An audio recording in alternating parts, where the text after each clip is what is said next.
Hürmetli vatandaşım, ötkeni sizlerge tayyorlagan leksiyam idi. Bugün bu leksiyani sizlerge yetkizmesem bombaydı, üzerim şunda atallagan leksiya.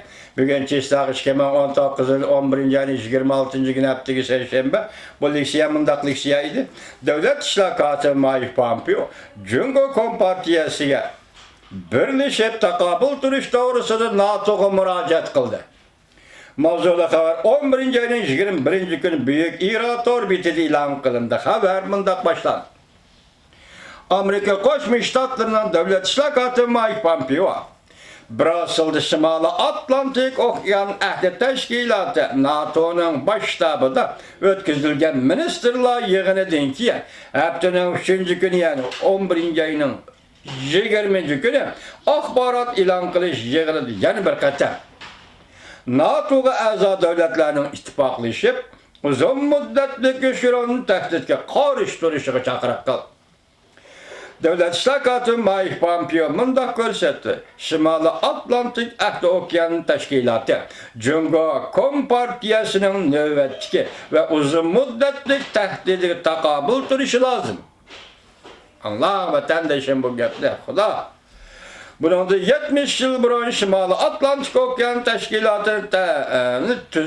Teşkilatı'nı koruyucu devletler erkinlik ve demokratiya işleri için birleşken ve ittifaklaşkan idi. Biz bilen Cumhur Kompartiyası oturistiki ihtilaf ve okşaş bulmağa iddialar sel karmaslığımız lazım. Şimali Atlantik Okyan Ahdi Teşkilatı hakikaten tarihten biriki en mühim stratejik şeriklerimizdir. Bu ittifak Amerika rehberliğinde kuruldu. Bugün biz Amerika'nın kudretli rehberlik ordunu eslik keltirişimiz gerek. Biz güç çıkarıp Şimali Atlantik Okyan Ahdi Teşkilatı'daki şeriklerimiz bilen birlikte bu ittifakın mükemmel güllengen ittifakı aylandırıp biz erken Avrupa kurup çıkıp yani erken dünya ve bu dünya yaşayatkan barlık kişiler bakır yaratışımız gerek. Devlet İşlakatı Mike Pompeo Fransa muhbirinin sualıga cevap bergende mındak ko'rsatdi.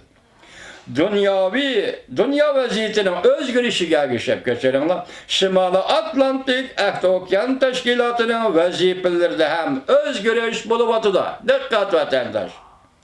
Devlet İşlakatı Mike Pompeo Fransa muhbirinin suallarına cevap bergende mındak ko'rsatdi. Dünya vaziyetinin özgürlüğüne erişip Şimali Atlantik Ahdi Teşkilatı'nın vazifelerinde hem özgürlüş buluvatıdır.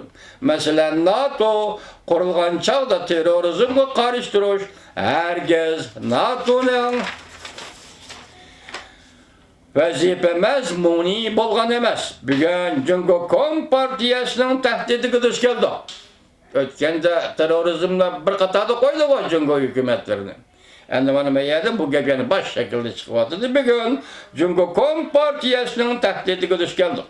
Bundak duch kelishli 70 yıl burun Şimali Atlantik Ahdi Okyan Teşkilatı yangi qurilgan chaqda o'ylab yetmagan edi. Mening hükümümge asaslanganda baştan ahir özümüzün ordunu saklap qalish abadiy muvaffaqdir. Biz barlık baylığımızdan Amerika'da başlaydigan halkımızdan keladigan baylık yoki Şimali Atlantik Okyan Ahdi Teşkilatı'ga a'zo devlet halkları to'laydin. A'zo devlet halkları to'laydigan boydan keladigan baylık haqiqiy kapolat qilishimiz lazım. Bu baylıkni eğer yinek ve asta yetip keladigan xatarlarning tartibleri bo'yicha ishlatib, yaxshi ve önümlük neticelerini qo'lga keltirishimiz lazım. Bu leksiya bizning leksiyalarimizning ichidagi eng katta, eng büyük leksiya vatandaş. Yani şunun yetişip qolgan leksiyalar bor, şu Mike Pompeo. Ne Brüssel'de so'zlagan so'zi bu leksiya eng jarangli, eng büyük leksiya. Mike Pompeo Devlet İşlakatı Mike Pompeo Allah medet versin. Amerika Koşmuş Ştatları hükümeti Prezident Trump hükümetiga Allah medet versin.